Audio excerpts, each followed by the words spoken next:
ഈ റോബിൻ ബസ്സുമായിട്ട് എന്തിനാ വഴക്കുണ്ടാക്കാൻ പോയത്? ഞാനുമായിട്ട് വഴക്കൊന്നും എന്തൊക്കെയാ പറഞ്ഞായിരുന്നില്ല അങ്ങനെ ഇല്ല, ഞാൻ ഒന്നും ഇല്ല. അത് നമ്മുടെ സബ്ജക്റ്റ് അല്ലാതെ ഞാൻ വരുന്നതിന് മുമ്പുള്ളൊരു സബ്ജക്റ്റാണ്.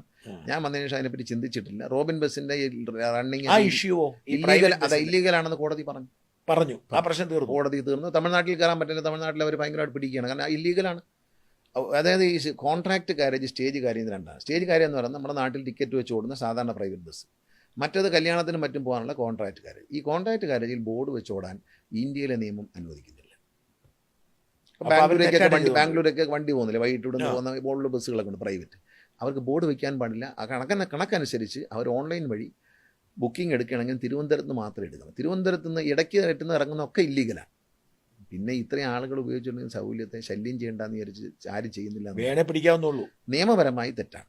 കാരണം അതായത് ഷാജൻ ഒരു വണ്ടി പിടിക്കുന്നു, 30 സീറ്റുള്ളൊരു വണ്ടി പിടിക്കുന്നു, 30 കുടുംബാംഗങ്ങളും അല്ലെങ്കിൽ സുഹൃത്തുക്കളുമായിട്ട് നിങ്ങൾക്കൊരു ടൂർ പോകാം. നിങ്ങളുടെ കമ്പനിയിൽ നിന്ന് മറുനാടൻ്റെ ഒരു ടൂർ നിങ്ങൾക്ക് പോകാം.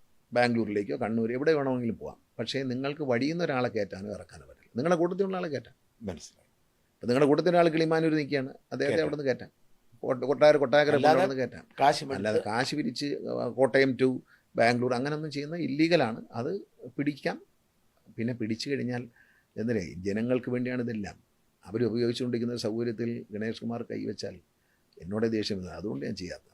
ഇല്ലീഗലാണ് അതിനകത്ത്. അതിലെന്ത് പറ്റിയെന്ന് വെച്ചാൽ ഇവരൊരു സ്റ്റെപ്പ് കൂടെ മുമ്പോട്ട് പോയി. അവരൊരു ബോർഡ് അങ്ങ് വെച്ചു. ബാംഗ്ലൂർ, കോയമ്പത്തൂർ എന്നൊക്കെ ഒരു ബോർഡ് വെച്ച്.